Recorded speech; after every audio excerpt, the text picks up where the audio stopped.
Hi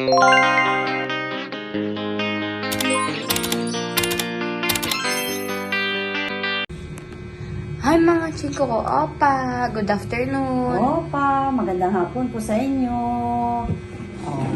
Narito po kami muli para ibahagi sa inyo ang tungkol po sa hipa. Saan nakukuha ang hipa? Anong gamot ng hipa?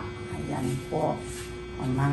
At saka sa mga viewers namin, magandang hapon po sa inyo, mga subscriber namin, sa nagla-like sa amin, at nag-share sa amin. Maraming salamat sa lahat ng suporta sa amin. Huwag po kayo magsawa. Lagi po kayo sumuporta sa akin. At sa mga boss, Merry Christmas and Happy New Year uli. Birthday ko na po. Boss naman, please. Kung kami ngayon. Basta. Boss, sige. Ang pag-uusapan po natin ay tungkol po sa hipa. Ito po yung, ang pangalan po nito ay katiba. Yung matamis. Ayan, yung una namin vlog noon, sinakob naman po yun, yung malaki po. Matamis sa bao, sabi nila. Ito din po, kaya lang naman, maliliit naman ito. Nakita ko kanina sa palengke po eh. Gamot sa hipa naman po. Alam ba ninyo kung saan natin nakukuha po ang hipa? Masama din po ang hipa. Mamatay din po yan. Sa sobra ng kain ng inihaw, yung mga street foods dyan sa labas, na binibili natin, huwag masyado po, masama din po. Masama po yun.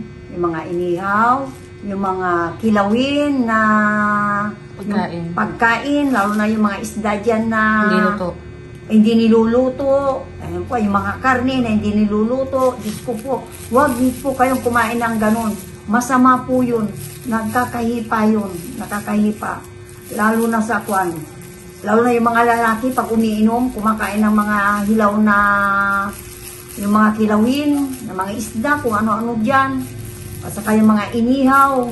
Please lang po, lalo na sa mga bata. Mahilig pa naman bumili sa mga street food po. Mga kaibigan, ang dapat ninyong gawin po, kumain po ng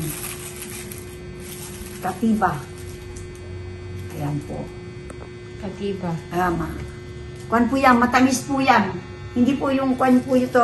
Ganito ko na po binili po. Yung maliit, dati nga ito, malaki-laki yung mga ito eh. Ngayon, maliliit na eh. Mahal na kasi lahat ng bilihin. Kwan na lahat, tinitipid na. Ito po katiba o sinakob, yung malaki na gano'n. Meron kami isang vlog na yung mga street foods diyan. Please lang po, sabihin niyo po yung mga anak ninyo, mga apo ninyo, na huwag silang kumain ng masyado sa kon. Pwede naman po, pero huwag lang po lagi-lagi. Tamasama po ang inihaw. Nakakahipa po yan. Mga kaibigan, ito pa ang kainin na. Totoo po yan. Matamis para sa hipa. Yung pong matamis na bao, ganito na pong ginawa, maliliit, maganda nga yun, parang candy na eh. Kaya mga kaibigan, mga viewers, ito matamis na bao para sa hipa. Ayan. Kaya, ang gawin nyo, kumain ng matamis. Bawal po, wag po ninyong uulitin na kumain ng mga matatamis. Please, matatamis. Yung, ano pa nito, yung mga inihaw. Please lang sa mga bata, lalo na yung mga bata. Marami dyan sa mga na bumibili ng mga inihaw. Kawawa naman yung mga apo natin at mga anak. Sige. Bye po. Bye po, mga viewers. Opa. Thank you sa lahat ng suporta ninyo sa amin at pagtulong sa amin. Maraming salamat. Merry Christmas po sa lahat po. Lalo na po sa mga boss namin, boss. Bye. And please click the bell button and subscribe and like and share. Sana magustuhan. Bye. Stay healthy. Good health. Bye.